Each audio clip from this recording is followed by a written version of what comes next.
joining us and bringing us up to speed with those developments. And in fact, just a while back, I spoke to India's former Additional Solicitor General Aman Lekhi, Senior Advocate of the Supreme Court, and he gave us deep insights into what this development really means in terms of perception about the top judiciary, what needs to be done to fix it, and of course the process that would be followed.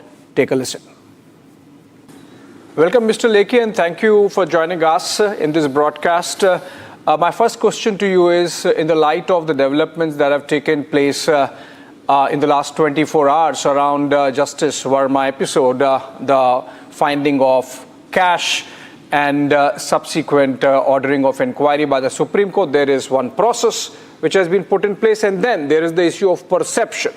What, according to you, should be done now by Justice Varma so that this perception crisis that has hit the top judiciary is taken care of? Well, as you know, Justice Varma has responded to the accusation made, and if you read the communication issued by him, he has said that he has got no idea about the cash, and no one in his family is anyway related to it, and that having been found in an outhouse which is not in the immediate access and physical proximity of the living area, the link with him cannot be established. But more importantly, he has mentioned conspiracy, and that is what actually stands out and should be the starting point of this particular investigation. Because insofar as judiciary is concerned, apart from the formal requirements of independence, which is apparent in the separation of powers and the guaranteed protection to judges, personal independence of the judges is an imperative. And if there's reason to believe that attempt is made to compromise that, then a probe is obligatory. Right. This being said, what I want to mention is that this, in a way, suggests that the judge is a victim and not an accused. And if that is so, there are a few things which stand out, and the omission to do which is perplexing. There is arson, which amounts to mischief, and that's actually a cognizable offense. And what the police has to answer is that on responding to the call, when an offense is actually made out, why an FIR was not registered, why the area was not cordoned off, why investigation did not commence. Because this is not a case involving a judge, this is a case involving injury to a judge's property and possible injury to the inmates of the judge's house. So the protection which is given to a judge about FIRs against him will not apply. Okay. Now this becomes important because then the cash which was found would become case property. And the cash is case property, so has to be seized. We don't know where the cash is, what was the amount of the cash. We got no explanation why the cash has not been seized. Now this is extremely important because Justice Varma says that he has not seen the cash and no one in his family has seen the cash. And there is evidence on record that in the morning of 15th, that someone has actually tampered with that scene. Yeah. Now, tampering of the scene, the responsibility goes to the police. And because the tampering has been allowed, there is a possibility that what Justice Varma says is correct. Now, despite the fact that an allegation is grave, by reason of the way in which it has been allowed to go unattended in the manner law prescribes, has caused all of us to speculate about what has happened. And when you speculate about what has happened, there's rumor mongering, and you hypothesize something which may not exist. Right. And the injury is actually to the judiciary as an institution. Right. So, Mr. Lekhi, yeah. What I feel, insofar as dealing with the yes. Yeah, I just sort of taking you there where I think you were already going. My question is that you seem to be suggesting that this committee probe might not be enough, because if conspiracy has to be investigated, then maybe some agency like the CBI has to come in. Are you suggesting that? No, no. You see, there are two facets to this.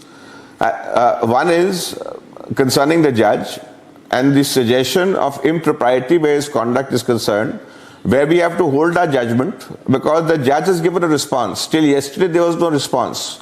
Now, the judge is unequivocal. I've read his reply. He's unequivocal that he's got nothing to do with the cash.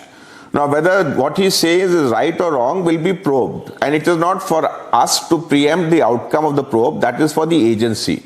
But the question is, that doesn't exhaust the issue. Because the occasion for the judge to say this is the absence of the money. And the money is absent because it is allowed to be in some way whisked away. So what is very important is, how did that happen? But who has done it? Because the if house the judge doesn't in know, the possession but of the money Varma, was there. Justice Varma family. No, the house remained in the possession of Justice Varma family. That's absolutely correct. That's exactly what you're saying is right. I am reading what the judge says in his reply, and I'm correlating it to what the police and the fire department has done. What I'm saying is that for us, because the question is credibility, the issue is perception. Now, for credibility and perception, it's necessary the steps be followed. The occasion has arisen because the steps, for reason you don't know, this is which is the startling part of it. Why was it that if cash was found at that place, why was it that the area was not cordoned, the agencies were not intimated, and FIR was not registered at that point of time? Because it is not anybody's case that the accusation against the judge, and the judge today is saying that he is in fact a victim. Now, if that is so, we have two absolutely conflicting versions which are clashing. Yes. Now, for the conflicting versions to clash, the question of perception would come. Yes, you're saying something? Yeah, I know. I'm just. You're saying something. I just wanted to add to what you were saying, sir, so that we take it forward. Now, you are saying that there is perception issue getting created because there are two different versions. Now, there are inconsistencies in the version of, the reports that have come in. So, for example, Justice Varma says that this place was lying unlocked. It's an outhouse, not exactly in physical possession of the family because the family stays in the main house. But if you look at the registrar's report, it says that the particular room was in the lock and key of and the custody of the family, irrespective of whether at that moment anyone was present there or not. So there is this inconsistency. Then there is another inconsistency where Justice Varma says, I have nothing to do with, I have never seen the cash. But the Delhi police report says that the guard at the house told them that the debris were removed in the morning. So obviously, there are inconsistencies within the judicial setup, the reports within the judicial setup, and then of course between the Justice Varma reply and the Delhi police also. Exactly, that is exactly what I'm saying. Now you see, you are highlighting the inconsistencies, right? You are highlighting the inconsistencies because there are two conflicting versions. The point that I was making is, why is it that about 7 days after the incident, we still are debating about the version? Now that's where the investigation comes in. The purpose is, investigation is, why is it called? It's the first information report. It is to avoid contingencies like these. At the earliest possible point of time, you intervene and then you take charge of the situation. The question which I am putting is that because there are conflicting versions, the occasion is that the crux of the matter was allowed not to be dealt with in the manner law stipulated at the time it happened. Because this was an offense. What you have to actually also understand is, what was the police doing? Because what is it so that maybe there was this overhang of judicial power. Maybe there was this overhang of judicial power because remember, till the report came out on the 5th day or 6th day, everything was hush-hush. Even decisions were taken, but nothing was coming out. So obviously, now we are seeing Supreme Court sending press releases 2 times in the last 24 hours. But before that 6 days, there was absolute silence. So obviously, there was an element of omerta. No, as far as the Supreme Court taking steps is concerned, whatever I've read on the Supreme Court website, there was something back and forth between Chief Justice and the Commissioner of Police, so that means some process was on. However, the process being on is one thing. This is something of extreme gravity. So at this point of time, it was necessary that there be some element of expedition. That is exactly what I'm saying, that the procedure, as such, the procedure which is followed to deal with a matter like this at different levels seems to have in some way floundered. Yeah. And it is because the first question you put to me was perception. Yes. The question of perception is coming because the procedure floundered. Yes. And because it is, you see, procedure, as I always say, is a guarantee of legal protection. Yes. And why do you say it's a guarantee of legal protection? It doesn't only protect the rights, it also protects the process, because if the steps are regular and the steps are as law predicts and mandates, then there is some element of not just clarity but purity to the process. Yes, sir. Now, when clarity and purity both get obscured, then the perception gets affected. Absolutely. Now, because the perception gets affected, we have a very weird situation. We are saying a judge claiming innocence, and we have to give him the benefit of doubt because he's claiming innocence. He's put his case he can, of course, sir, he can. In writing. But sir, at the same time, as you're pointing out. In the court, you would have yourself said this many times, that Caesar's wife should be above suspicion. Just let me complete. I'm not finished. Just let me complete. Yes. Just let me complete. What I'm saying is, at one level, you have the judge pleading innocence. On the other level, you have circumstances which are incriminating. Now, when you have a judge pleading innocence, and circumstances are incriminating, how do you deal with this? You deal with this because, and you create this kind of confusion, because at the relevant point of time, something went amiss. Yes. Something amiss, and that affects both the judge, that affects the system.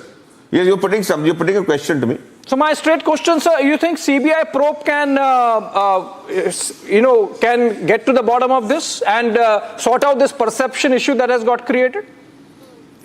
Well, to be honest with you, as far as investigating agency is concerned, the question is credibility.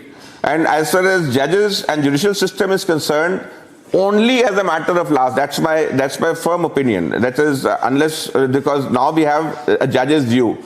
An easy resort to criminal process for the purposes of proceeding criminally against the judges should be a matter of last resort. I'm not ruling it out should the circumstances warrant, because no judge is above the law. But to hasten towards that process, in my opinion, would have circumstances far more grave than the simple prosecution. Because to a large extent, it's the credibility of the judge and the perception of integrity and non-corruptibility of a system which ensures the vitality of the process. And because law is absolutely integral to a properly functional polity, right, I would not want that to be put in jeopardy unless there is cause. So what I feel is this investigation by the judges committee is obligatory, because it's nothing, but that will lead to impeachment. The Supreme Court is clear that doesn't exhaust the spectrum of possibilities, because criminal prosecution is in addition to and independent of impeachment. So it's not as if the judges committee will investigate and you cannot in fact look at the other aspect. The other aspect is open to investigation also. But easy resort to that is not to happen, and that comes back to it that this whole problem has started because the way in which we handled the first 5 days, and that is where the accountability has to come. Why? Yeah. So how would that happen, sir? I mean, in the short term, how can this be sorted in terms of the doubt that has been created about the process or the procedure that was followed? A comprehensive probe, which is penetrative in every manner and comprehensive in its sweep. Not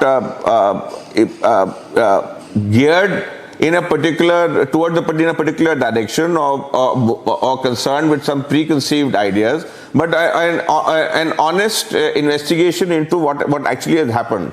And the report, when the report, to the extent we will get to know the report, will, in my opinion, go a long way to for us to have a clear picture about what has happened. Though, of course, Right. I mean, though the judges are bound to take the assistance of anyone in the investigating agencies also, because they must necessarily, with these versions being there, it is obligatory that they will take that particular assistance. But until a thorough probe is done, Right. The quality of which will only be when it actually comes. We cannot possibly know what has happened. Right. So for dealing with this, I think there has to be first an expeditious closure of this report, and if there is the slightest suspicion of any criminality or wrongdoing, then of course the criminal process must necessarily follow. Right. Thank you so much, sir. Thank you for giving us clarity on both the process and the perception issues that have got created. That's Mr. Aman Lekhi, Senior Advocate of the Supreme Court, former Additional Solicitor General of India, giving us insights into what happens next in the Justice Varma episode.